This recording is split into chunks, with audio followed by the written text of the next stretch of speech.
if you want to destroy the Khilafah, okay, you have to make sure that it cannot be restored.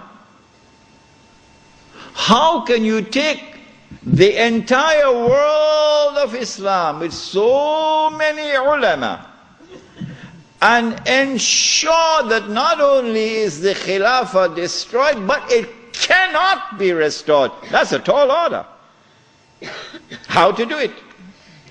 The answer is, you not only have to liberate the Haramain from the control of the Khalifa in Istanbul, but you have to put it in the control of those who will not themselves claim the Khilafah and will not allow anyone else to claim the Khilafah. And so long as these people keep control of the Haramain and the Hajj, the Khilafah can never be restored. Simple, isn't it? Simple, isn't it? And so that was why they had to make the trip to Riyadh to meet, what's his name? Abdul Aziz Ibn Saud. Correct name? Of course it's a correct name. Why are you afraid to mention it? But Abdul Aziz Ibn Saud did not control the Hijaz. So he couldn't command the check for £7 million. He had to be content with something less than that. So what the British offered to him was, if you would sign the same kind of agreement with us and violate the specific command in the Quran and betray Allah and His Messenger and betray the Ummah, if you will do that, we pay you £5,000 a month. Would you accept that? Abdul Aziz says yes. Yes. And in 1916, Abdul Aziz ibn Saud signed an agreement with Britain. Yes. Which made of him a military ally of Britain, subservient to Britain. But when the Ikhwan, who were his military force, questioned him, how can you sign this agreement with Britain? And how can you accept this money from Britain, £5,000 a month? Abdul Aziz ibn Saud says, this is jizya. Jizya is what they pay to me because I control them. It was dust in their eyes and they swallowed it. And so Abdul Aziz ibn Saud got away with it. Massive betrayal, and a very dangerous plan is now in place. As soon as the Khilafah is destroyed, that Abdul Aziz ibn Saud will be given what is known as the green light, something that Saddam Hussein knows about, the green light. And then he will attack and take control of the Haramain. And when once he does that, he won't make the mistake of ever claiming the Khilafah for himself.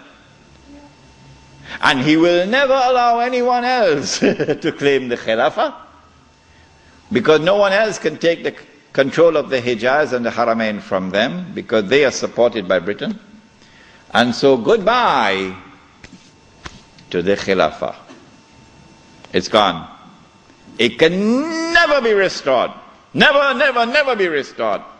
So long as Britain and the United States of America underwrite the security of the Saudi state, you can never, never, never restore the Khilafah. By 1919, the Ottoman Empire was in shambles, falling apart. And a British army under General Allenby, with many Arabs and Punjabi Muslims fighting faithfully under his control, attacked the Turkish garrison which was defending Jerusalem, defeated it, and liberated the Holy Land.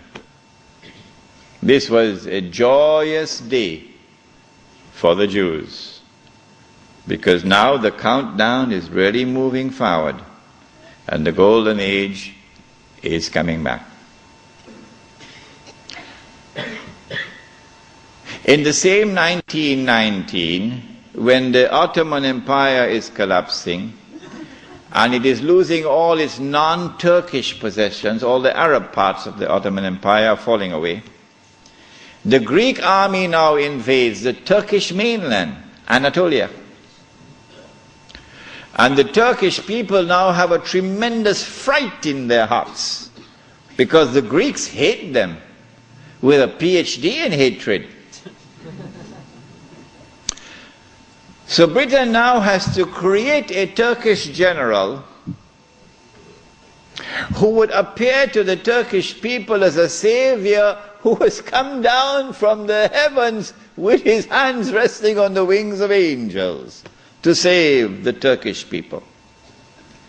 And so at a place called Gallipoli, a man named Mustafa Kemal inflicts a defeat on the ruling state in the world, Britain, and immediately climbs the ladder to become the hero of all heroes in Turkish history.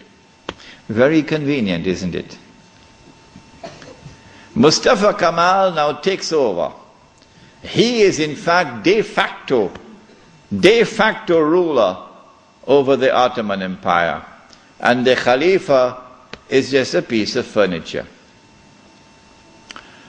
In 1920, I think, or 21, there was a big treaty, negotiations in Versailles, and from this emerged now the Turkish Republic, which replaces the Ottoman Islamic State. But Mustafa Kemal said, the Turkish people love their Khalifa. So if Europe could have a pope, why can't we have a pope too? This was simplistic thinking on the part of Mustafa Kemal. If the Europeans could have a pope, well, so too can we. So the new Turkish government of Mustafa Kemal decided to take the Khilafah and remove from it all political authority and make the Khalifa the equivalent of the Pope. This was 1922. And things were going fine for him. Turkish people were happy. Khilafah is still there. And the leadership of the revolution in Turkey were very happy because we have a secular state now, modeled after the European state. But in 1924, on the 3rd of March, suddenly Britain demanded, of course this is secret, they wouldn't reveal it, Britain demanded of Mustafa Kemal that he must abolish the Khilafah. The demand came from Britain. And on the 3rd of March 1924, the Turkish Republic abolished the Khilafah.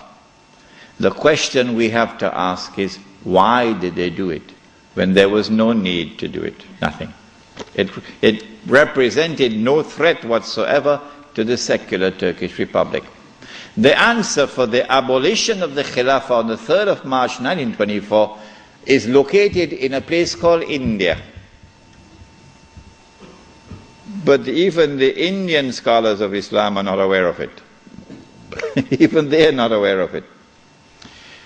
When the attack on the Khilafah was taking place in the 1916, 17, 18 period, then Indian ulama, at that time the Indian Muslim community was one of the most influential Muslim communities in the world.